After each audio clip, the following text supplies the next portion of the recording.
Update. Am I the a-hole for threatening to take legal action against my ex-wife's stepdaughter if she doesn't pay for the gift she broke? Original post. I, male 38, have been separated from my ex-wife for almost 14 years. She's married now and has 2 stepdaughters, and this one involved the older one, Anna, 17 I think.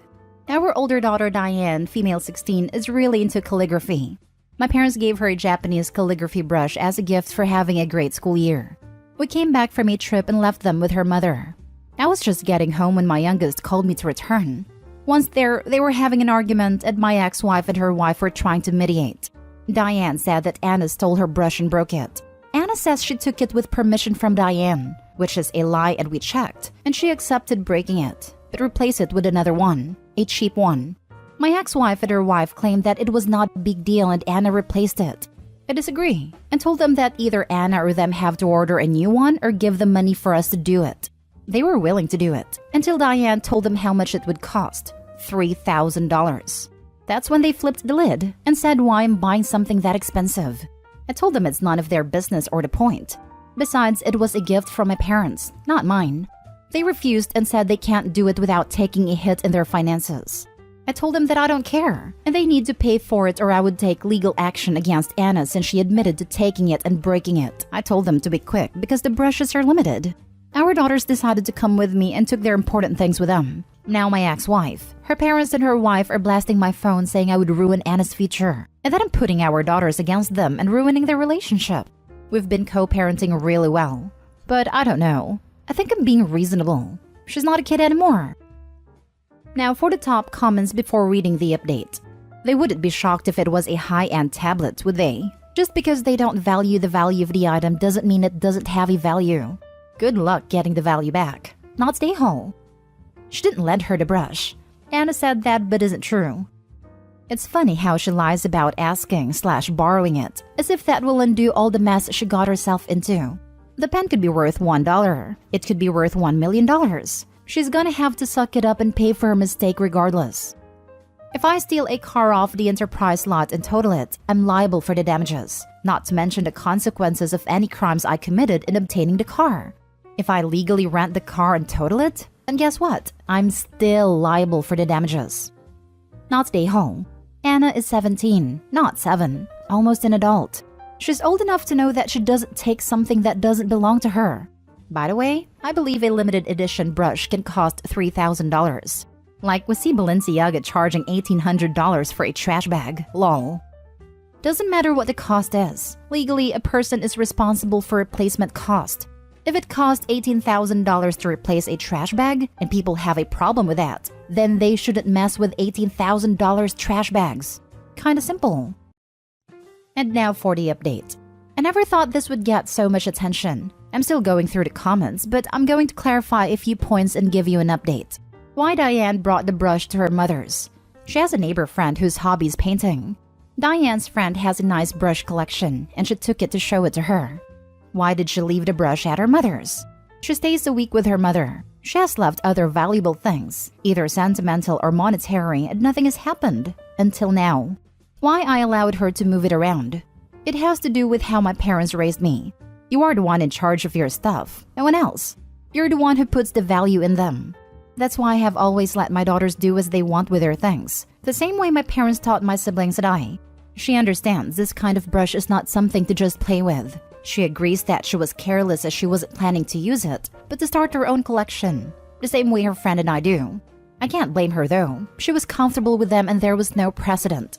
The relationship with her step-family. They're not close but they're civil. They never clicked, but they agreed to respect each other and their things. How we find out Anna lied? Simple. When she said she got permission via text, I asked her to show us and my ex and her mother asked for her phone. She could have lied but folded. She said she took it and broke it but didn't say why. The price. My ex knew the price but not her wife. Both knew it was a gift from my parents. My ex-wife decided to play dumb because she didn't tell her wife about the price. For the doubters, I understand because not many are interested in handwriting or calligraphy. Brushes and pens can cost hundreds or even thousands because they are made with limited or rare materials by a craftsman with decades of experience. It is an art itself. You can Google it if you can/want.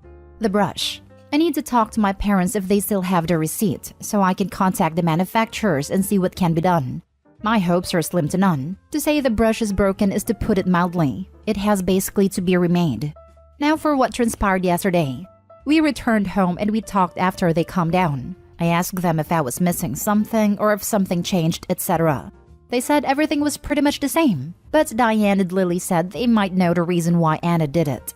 During the week they stayed with her mother. Anna said to all of them that her boyfriend's birthday was coming up, and she wanted to gift him something special. She asked my youngest, let's call her Lily, if she could play the guitar while she sang a song to him, and Lily refused. Lily says that Anna took it well and didn't make a big deal.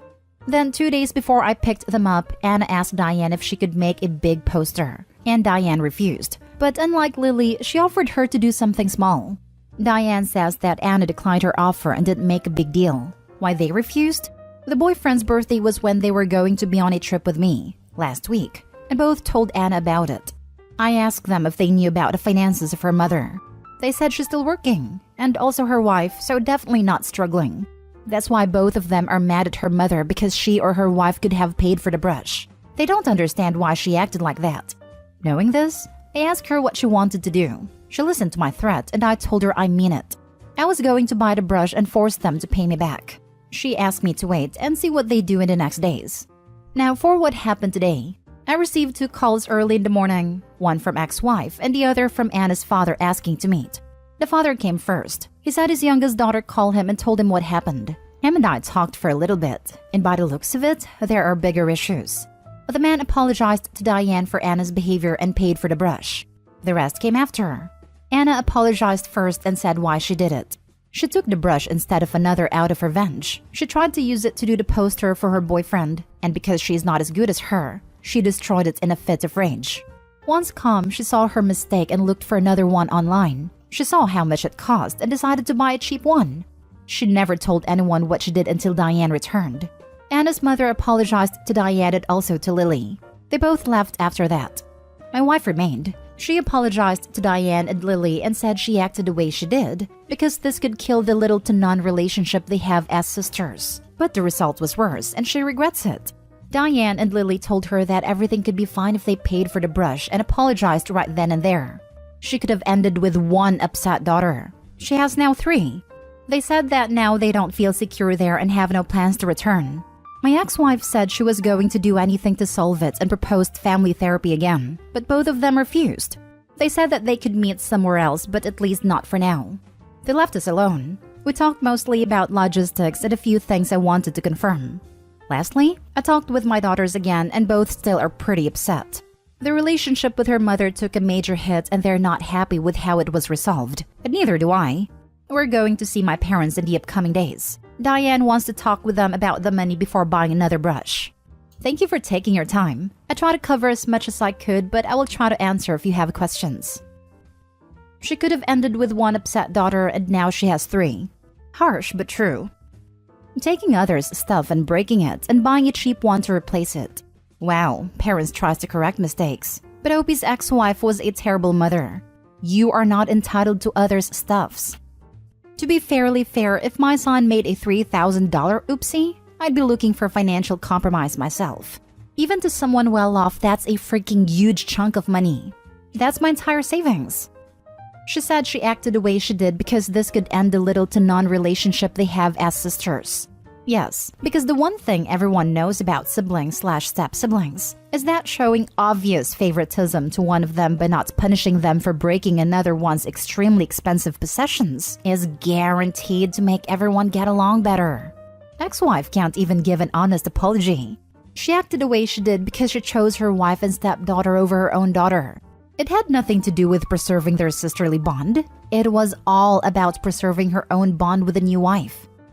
Yep, I'm thinking this is not the first incident.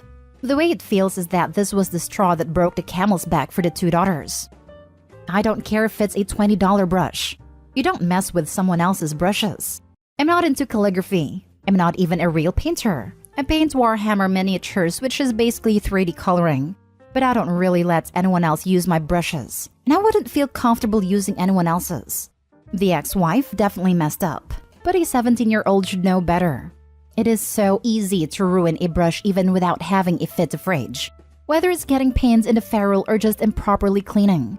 The higher the quality of the brush, the more you have to take care of it. Next story. Am I the a-hole for calling my brother an inconsiderate, insecure, pompous prick? My brother and I are not very close. I can tolerate him if need be, but I think he struggles in many social situations.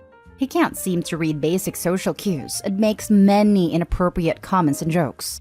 He has strong opinions about everything, jumps to unreasonable conclusions, and never lets things go. My wife and his wife have been friends for years. My wife doesn't like my brother much, but she's very polite and courteous towards him for the sake of my sister-in-law. My wife and I lost our 3-year-old son about a year ago. His death was sudden, and there is not a day that goes by where I don't grieve him. There will never come a day, hour, minute, or second that I'll stop loving or thinking about my son. In my family, talking about a dead child makes people uncomfortable and is almost treated as taboo. I'm not too fond of this culture, and I have been candid about going to therapy, counseling sessions, support groups, etc. My wife and I started going to marriage therapy after the loss of our son. My family believes that we are going to couples counseling because our marriage is failing or my wife isn't satisfying me enough. This could not be further from the truth, and I think it's a bit disgusting and ridiculous. My sister-in-law invited my wife and I for a nice dinner at their place to celebrate my wife's birthday. Most of my family would be there, and she promised us no drama and or unnecessary comments. We got there and it was nice at first. Everyone was being respectful and I was having fun.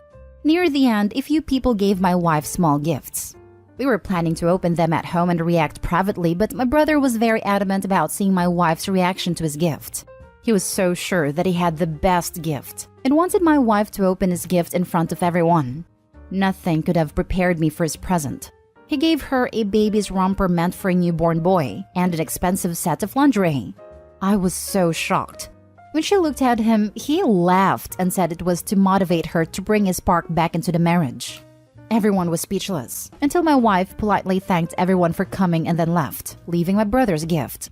I told my brother that the gift was wrong and incredibly inappropriate.